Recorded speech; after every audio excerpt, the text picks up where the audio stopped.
HMDA మాజీ director Shiva Balakrishna ACB custody ముగిసింది. శివబాలకృష్ణను 8 రోజుల పాటు ఏసీబీ అధికారులు విచారించారు. కస్టడీ ముగియడంతో శివబాలకృష్ణను ఏసీబీ కోర్టుకు తరలించారు.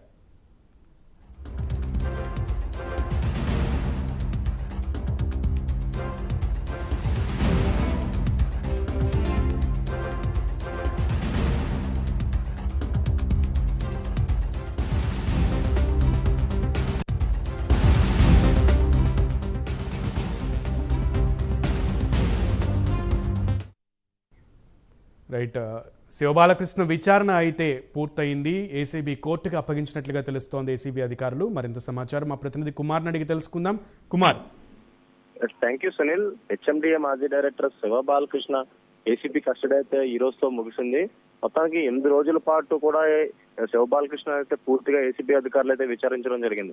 అలాగే ఈ రోజుతో కూడా ఏసీబీ అధికారులకి ఏదైతే శివబాలకృష్ణ తీసుకున్న కస్టడీ అయితే ప్రస్తుతం ఈ రోజు ముగినుండడంతో ప్రస్తుతం కోర్టుకు అయితే తరలించడం జరిగింది.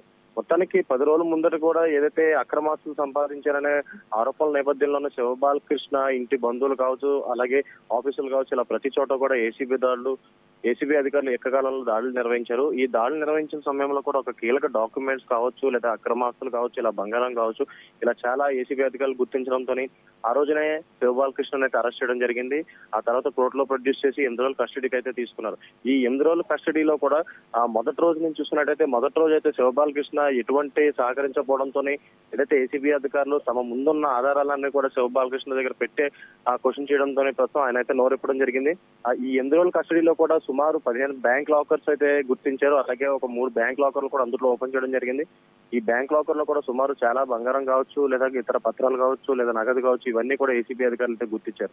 అలాగే మరోపక్క ఏదైతే శివబాలకృష్ణ సోదరుడు నవీన్ కుమార్ ను కూడా నిన్న ఏసీబీ అధికారులు అయితే అరెస్ట్ చేశారు. ముందుగా ఏదైతే అతన్ని విచారించాలనే నేపథ్యంలో పూర్తిగా ఏసీబీ అధికారులు అయితే ఆయన విచారించిన తర్వాత కూడా ముఖ్యంగా శివబాలకృష్ణకి బినామీగా ముఖ్యంగా నవీన్ కుమార్ ఉండడంతో అతన్ని అయితే అరెస్ట్ చేశారు నిన్న. అతన్ని ప్రస్తుతం ఏదైతే ఈ రోజుతో ఈ శివబాలకృష్ణ కస్టడీ ముగియడంతో ప్రస్తుతం కోర్టుకు అయితే తరలించారు. ఏదైతే హెచ్ఎండిఏలో విభాగంలో పనిచేసే సమయంలో ప్లానింగ్ డిపార్ట్మెంట్ లో కూడా కీలక పాత్రలో అయితే శివబాలకృష్ణ పనిచేయడంతో అప్పటి నుంచి కూడా తన పదవి అడ్డం పెట్టుకుని సుమారు 100 కోట్ల ఆస్తులు సంపాదించినట్లు కూడా అధికారులకి ఆరోపణలు రావడంతో, అలాగే 2 సంవత్సరాల కిందటి నుంచి కూడా ఏదైతే శివబాలకృష్ణపై కంప్లైంట్స్ రావడంతో పూర్తిగా ఏసీబీ అధికారులు అయితే దాడులు చేశారు. ఏదైతే శివబాలకృష్ణ అరెస్ట్ చేసిన తర్వాత ఆ బాధితులు ఎవరైతే ఉన్నారో వీళ్ళందరూ కూడా వరుసగా ఏసీబీ ఆఫీస్ అయితే క్యూ కట్టడం జరిగింది. మొత్తానికి సివి ఆనంద్ నేపథ్యంలో కూడా ఆయనకైతే చాలా కంప్లైంట్లు అయితే రావడం జరిగింది. ఇలా అక్రమ ఆస్తులకు సంబంధించి కావచ్చు, అలాగే ఆయన ఇచ్చిన పర్మిషన్స్, మెయిన్ గా పర్మిషన్స్ ఎక్కడైతే ఇచ్చారో వీటి మీద అయితే ఏసీబీ అధికారులు అయితే పూర్తిగా ఫోకస్ చేశారు. ఏదైతే ఈ టౌన్ ప్లానింగ్ విభాగంలో పనిచేసే సమయంలోని ముఖ్యంగా సిటీలోని హెచ్ఎండిఏ పరిధిలోని మొత్తం ఈయన ఇచ్చిన పర్మిషన్స్ కావచ్చు, వీటన్నిటి మీద కూడా ఏసీబీ అధికారులు ఫోకస్ అయితే పెట్టారు.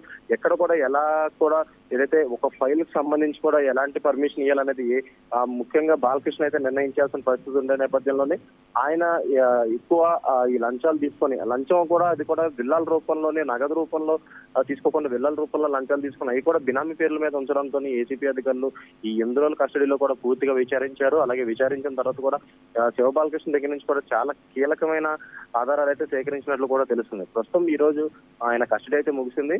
ఇప్పుడు కోర్టుకు అయితే తరలించారు Sunil. Right Kumar, thank you.